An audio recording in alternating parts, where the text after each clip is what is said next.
Coming up on ATV News. Less than 8,000 schools have gotten the National Blue Ribbon Award. We'll show you what local school has been added to the list. The new journalism department head has experience in more than just education. We'll show you why he's kind of famous. We'll show you the new garden that true-blooded Aggies should love. Let's not talk about the scores I'm going to show you, but I've got the highlights that'll get you talking. We got snow on the mountaintops way over there. We'll show you when that snow will be falling right here. All that and more, this is ATV News.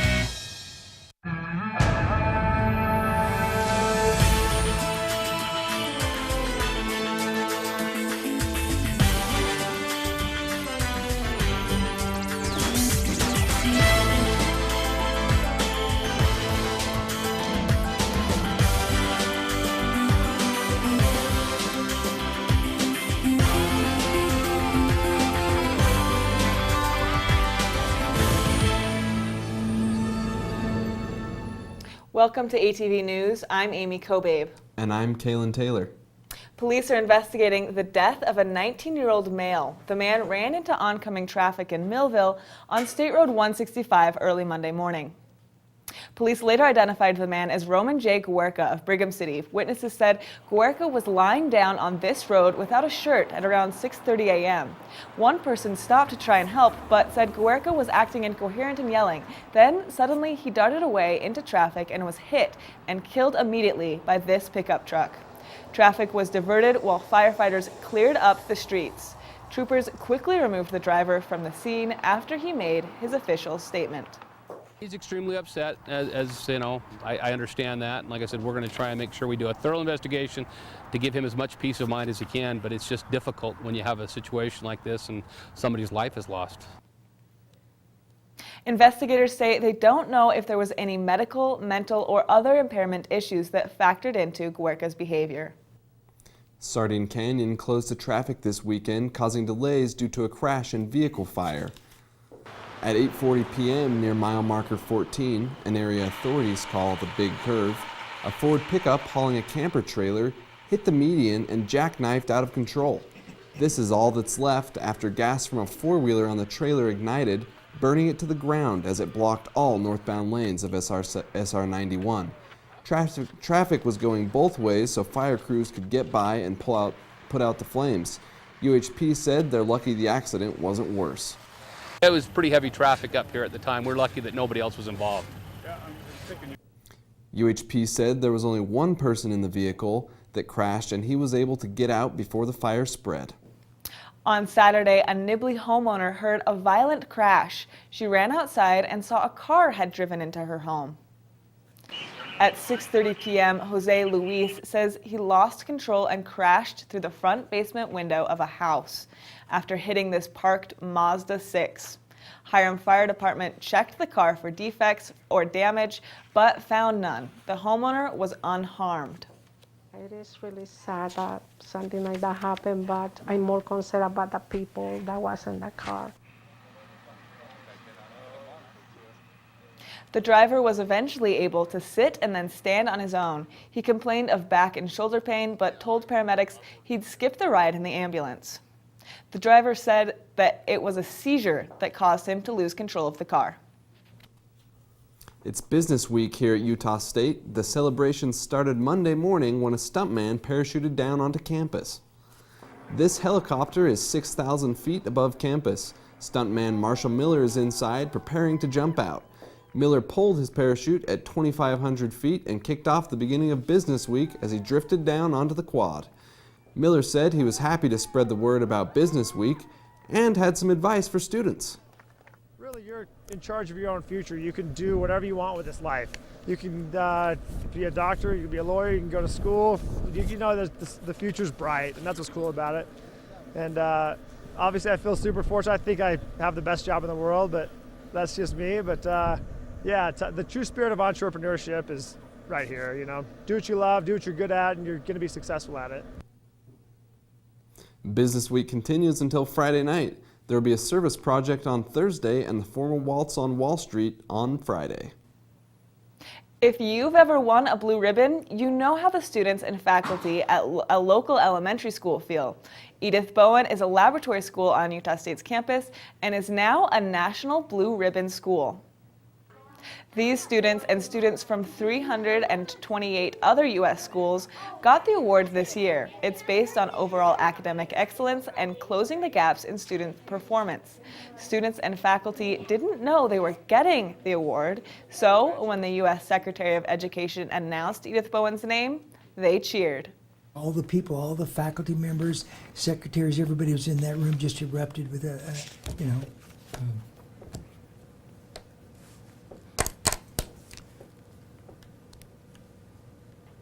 pride. Yeah. Only 5 other schools in Cache Valley have ever received the National Blue Ribbon Award. If you've walked in the TSC this semester, you may have wondered what happened to Zions Bank. The Zions Bank chose to move out of USU's TSC this summer as part of a larger movement to close several branches across the state. The Utah Statesman is moving into the newly opened space. Part of our goal is just to be a bigger part of campus life, right? That's what we want to do. And being down there where the students are will help us a lot. A Zions Bank ATM will stay in the TSC, and Statesman staffers hope to move in after Christmas break.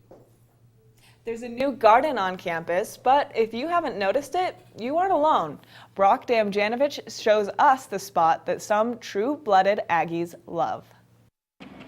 For a small project, a tremendous amount of collaboration and just a lot of fun. The plants. I haven't really paid that much of attention to it. You know, unfortunately, I think it's taken a while for people to appreciate plants like this. Plants growing in the gravel. It looks beautiful for what it is. It's cool because it's different from all the other parts of the campus. President Albrecht asked us if we would actually put the sagebrush garden here at the Welcome Center. I think the way that it's presented screams USU. Everything is water-wise and will do well in this area. It's pretty nice. It looks like it's a low-maintenance type thing. This garden is thriving, as you can see. It looks like it's very representative of Utah's desert. It's simple pretty. Cactus. I wouldn't want to sit here, but we couldn't do a water-wise garden without a cactus, at least one. These ones have benches and you can like just sit down, take it in. It's good. There's some sagebrush over there, that's all I know. Don't know. Before it was a desert, I don't know. Guessing it's all sagebrush because of the Scotsman. Well, that's you know, what's mentioned in the lyrics of the song. Because this is the spot where the sagebrush grows. Because that's where the sagebrush grows. Can I look at this?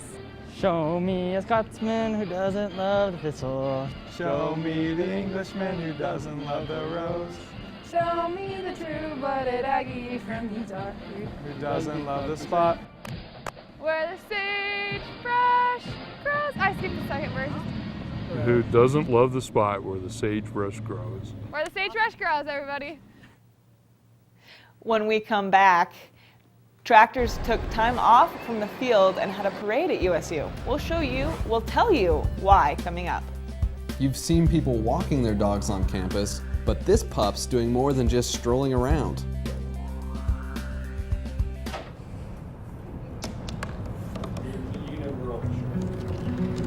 They said I couldn't dream. Called me a piece of trash and swore that's all I'd ever be.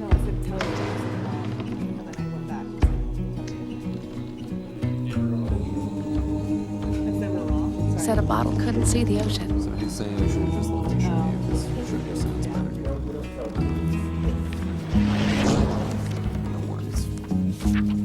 Give up.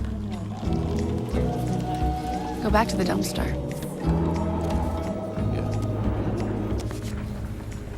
But I didn't listen. I made my way.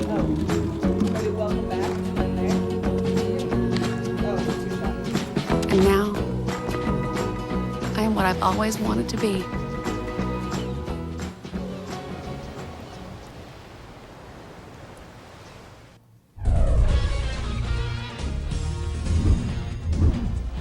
Welcome back. There's a celebrity on campus you may not know about. This is the new Journalism and Communication Department head, Kim Hickson, in the movie Mr. 3000. Hickson has also appeared in the movie Public Enemies. Even though he's never pursued it heavily, Hickson says he's always secretly wanted to be a performer. There's been times that I have not been chosen to be an extra. There was one time when I ended up on the cutting room floor. You know, that breaks your heart when you go to the movies and you think, oh, I'm going to see myself up there on the screen, and then you watch the movie and your part has been cut. In addition to his acting experience, Hickson was elected twice to the Wisconsin State Legislature. He says he's looking forward to working now with the students and staff at the university. For me to do my job, I've got to have a lot of help from the faculty. And so when you collaborate, when you work together, when you listen to other people's ideas, it just makes all the work that you do that much better. Hickson has been working in higher education for more than 25 years. He comes to USU from the University of Wisconsin-Whitewater. You may have noticed tractors parading down Aggie Boulevard on Friday, but it wasn't just for fun.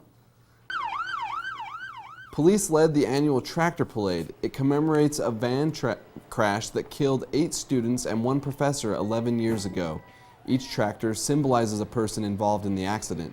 The parade has become a closing event to Ag Week, and some kids can't get enough. It was a tractor parade. What'd you think about it? It was pretty cool, and I think it was really cool. You may have heard of Logan's Film Festival in the past, but this year you'll know it as the Block Film and Art Festival. Like the name claims, this year's event will feature more than just filmmaking. The goal this year is to fill the whole block with music and tons of local art. Artists gathered last Friday night to create paintings for the performance stages that will be set up around the festival. Mikey Kettinger is in charge of the art installations this year. His plan is to use notebook pages as a way to symbolize the future and that things can be whatever you make them. That's kind of what I see with this festival. It's the first time that they're doing the Block Festival being all different types of art. It used to just be film. So I like how that plays into the idea of this could be something that's really cool moving forward, and that it's bringing culture to this town in a really positive way. You can check out the finished art this Friday and Saturday. The art is a new addition, but the film festival is still the main event. These are some of the films that you might see if you go to the Block Festival. You can watch the movies at 4 different venues: the Utah Theater, the Don Sante Theater, the Bolin Center, and the Star Steppers Dance Studio, which is being converted to a theater for the weekend. The festival has documentaries, short and feature-length shows, and this year you can listen to live music the entire time. Bands and independent artists will be playing in front of the Waffle Iron, the Factory, and others by Oasis Books. The main stage will be set up in a parking lot just west of the Utah Theater. The idea behind the festival is that we turn this block that has 4 theaters, which is a unique situation for any film festival anywhere, and we take that whole block and turn it into a celebration of independent artistic expression. If you want to go, the festival starts Friday at 4:30 p.m. and Saturday at 10 a.m. A link with more information is on our Facebook page. Last week in our credits, we showed you some sheep herding on campus. Ben Nielsen is live to tell you more about it. Ben? Hey, thanks guys. I'm out here with Bandit. He's a border collie. Border collies have this instinct that lets them herd animals and sheep. There's no animals on campus right now, but if there were, he wouldn't know how to chase them anyway. Last week though, there was a border collie on campus who was trained for it. Border collies may look pretty cool with their tongues hanging out, running in slow motion, but with some proper training and some sheep to chase, well, there's a good reason these canines are called sheepdogs. They naturally know how to bring sheep to you, but then I teach her to basically a language. Like? Come by. Which means? To go clockwise around the sheep. And? Right there. That means stop. Border collies are some of the smartest dogs in the world, and can even learn how to obey orders without their masters even saying anything. I can have her bring the sheep back to me and not say a word. The only thing I might tell her is to slow down. And for Spy, slowing down means she can cool off in a bucket of water. Herding sheep takes a lot of running around, so Spy and her trainer have to stay in shape. It's a lot of work.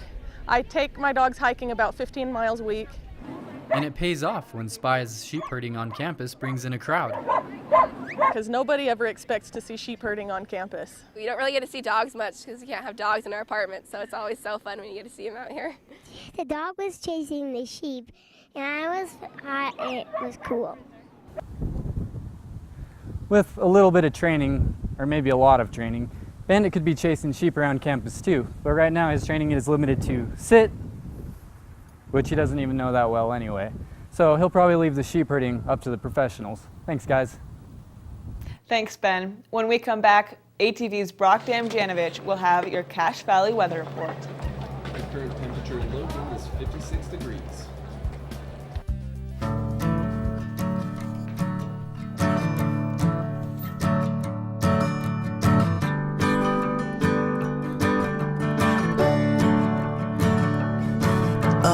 Listen now, can you hear the bluebirds? Oh, look up now, can you feel the sun? Whoa, whoa,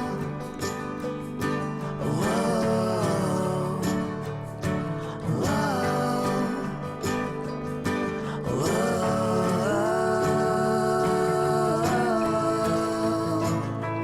can you feel the sun?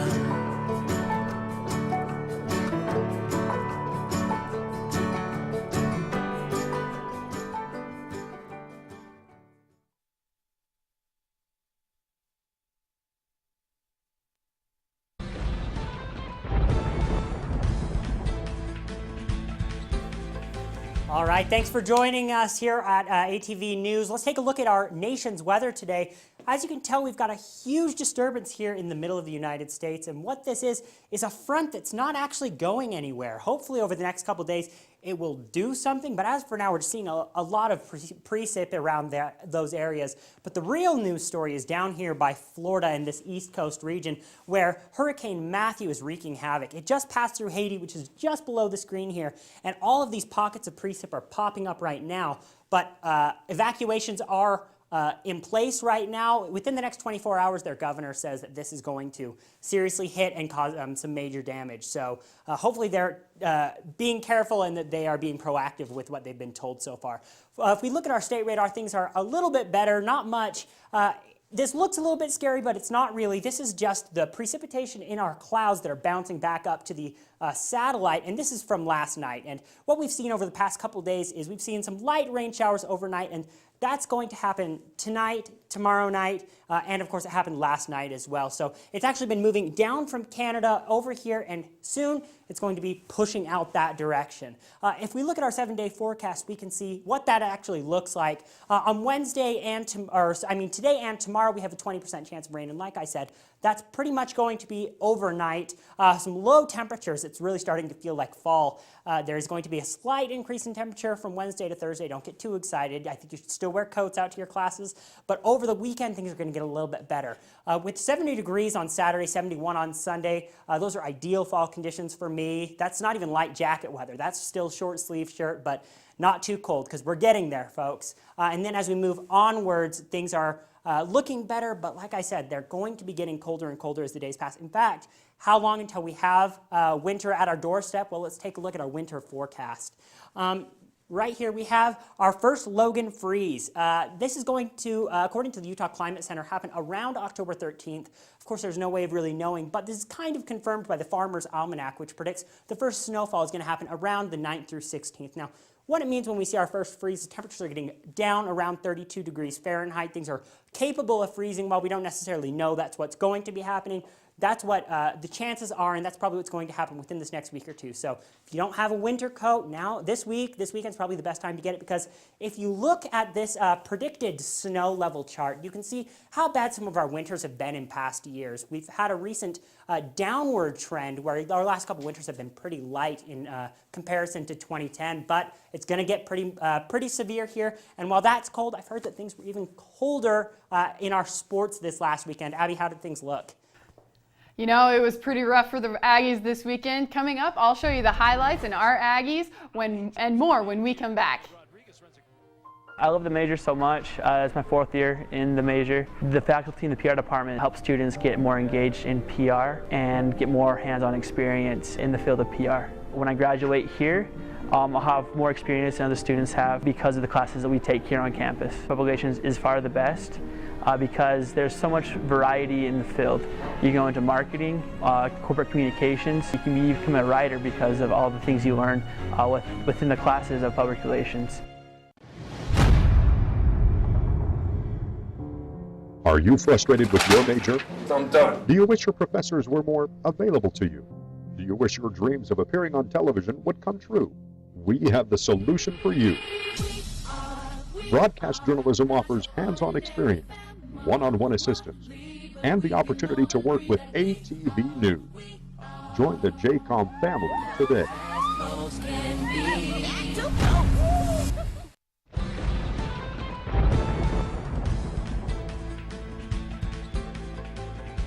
Utah State was on the road last week, taking on nationally ranked Boise State on the Smurf turf. First quarter, Boise State starts out with some serious trickery here. The screen pass to the wide open receiver, but he pulls it up and unloads it deep to open wide receiver. The Broncos take the 7-0 lead. Utah State gets on the board early in the second quarter with a 28-yard field goal that cut Boise State's lead to 7-3. Boise State then got 2 more touchdowns, including this one right here, with a pass from Ripon to Lewis to go up 21-3. The Aggies got their only touchdown of the game in the fourth quarter. Kent Myers hooks it up with Andrew Rodriguez, but it was not enough. The Aggies fall 21-10. They are now 0-2 in the Mountain West region. We threw and caught the ball well. We had some explosives, and then we killed ourselves once we got past the 50. The Aggies take on Colorado State Rams this Saturday at Hughes Stadium. Now let's move from Broncos to Mustangs. The Roy High School Royals took on the Mountain Crest Mustangs on Friday. The Royals with the ball. Here's the handoff to Hunter Mather. He picks up a big chunk of yardage this play, and they step up the Royds for their first touchdown of the game. Quarterback Jaden Sabin on the keeper up the middle. Later, Mountain Crest trying to move the football. The Mustangs go for some air, but the pass is picked off by Royals' Angelo Arviso, and he comes up with a big return that would set up Roy for another touchdown. Sabin rolls out and finds Mather with a 19-yard scoring strike. Final score, 30-0. Now it's time for some volleyball. The Aggies had a busy week this week with 2 home games. First, we'll start off with their game Wednesday night against Colorado State. Aggies start off strong with this spike by Lauren O'Brien, and then again, here's that spike, bam! And then again, right here, bam! And they got it spiked right back in their face by Kylie Kamalu Smith. Blocked and back in Utah State's face. Ouch, USU lost 0-3. We just have to forget about this game, flush it out, and just go do us and beat Wyoming on Saturday. The Aggies then lost to Wyoming with a score of 0-3. This brought the Aggies in conference down to 1-3 and their overall record to 6-9. That's all for sports. Back to you, Kaylin and Amy. Thanks, Abby. Coming up, we'll show you where you can stab, slice, and sidestep without hurting anyone. Orange balls are hidden along the Wasatch Front. We'll show you how orange can turn to gold.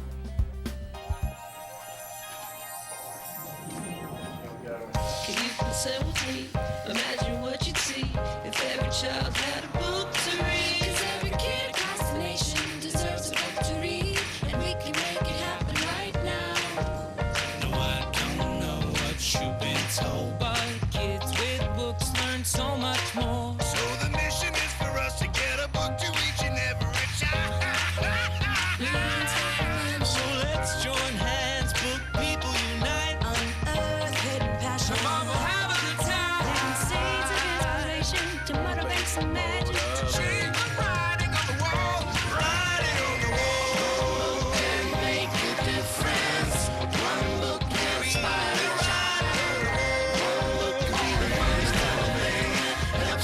change a life. People unite.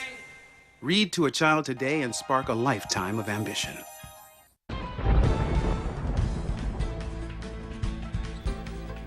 You can become part of an Olympic sport. All you have to do is join a club at USU. Fencers like these needed a place to practice, and the fencing club was born, or reborn.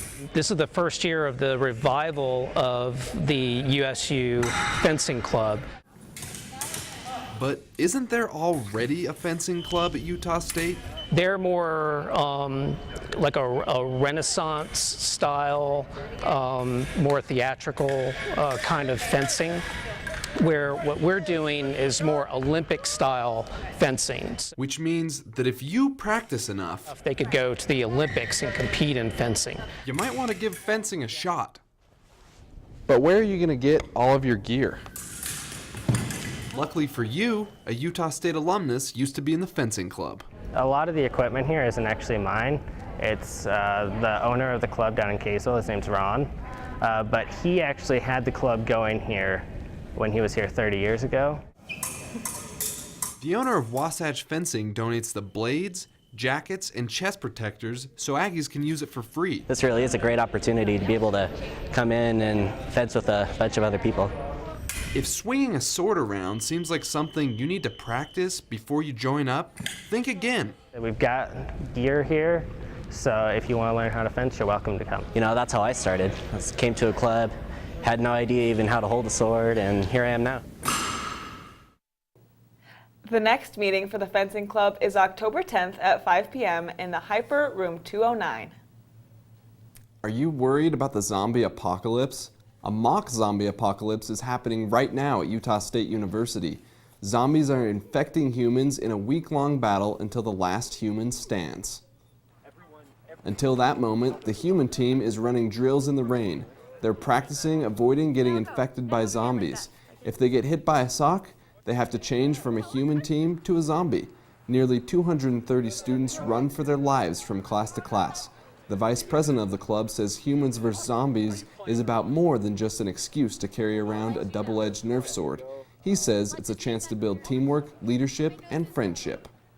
This is where I met most of my friends. A lot of my friends got married because of this game. Like, this game isn't just like a one-week thing. The community keeps together. We're really close. If you're interested in playing, you can find out more information on the ATV Facebook page. Fall weather has come to Logan, and with it, all of the fall activities people love. Our Emily Duke takes you to the American West Heritage Center to show you the amazing attraction that's right here in Cache Valley. The American West Heritage Center has opened their latest fall corn maze. It's corn everywhere. People are trying with varying degrees of success to find their way through. It's been a lot of fun, except for we lost everyone. I'm with my family. They're somewhere in here. I lost them. They give you a map of the maze at the front desk, but whether or not it helps is up for debate. It helps a little bit if you can figure out north-south, east-west, but it's pretty hard. I'm not actually convinced that this map shows what is really there. But when we took a view of the maze from above, we found that the map was pretty much accurate. The maze is a staple of the Heritage Center's activities every year, and this year the pattern features a bowl and the initials AWHC. It's different every year, and it's creative, and it keeps improving more and more each year. Oh, it's a corn! Jeannie Hansen and her family of 4 little boys came out to give it a go. We've been out here a couple of years ago, and it was really fun, so we decided to come out again. Even if the boys didn't understand the whole maze, they knew the important details. Is it cool or is it scary? Scary. Corns. But I'm pretty sure we're about here. Kids may be the cutest, but people in groups of all ages come out to enjoy the fall fun. Especially for fall, it's what everybody's doing. Everybody wants to, go to the corn maze and take a date out. They make it feel like fall. It's a fall activity, or you get to walk through corn and it's kind of cold. To spend time with each other and to have fun, it's worth it. Emily Duke, ATV News. For more details on hours and pricing, check out our ATV Facebook page. If you like treasure hunts, there's a new promotion for you. Big Blue and other Utah mascots hid orange balls for you to find. Each ball is associated with a specific prize, and only about 400 of 1,000 are left. You can only redeem 1 ball, so don't go for 2, Cosmo. Prizes for the... We'll see you later. Have a good weekend. Thanks for joining us.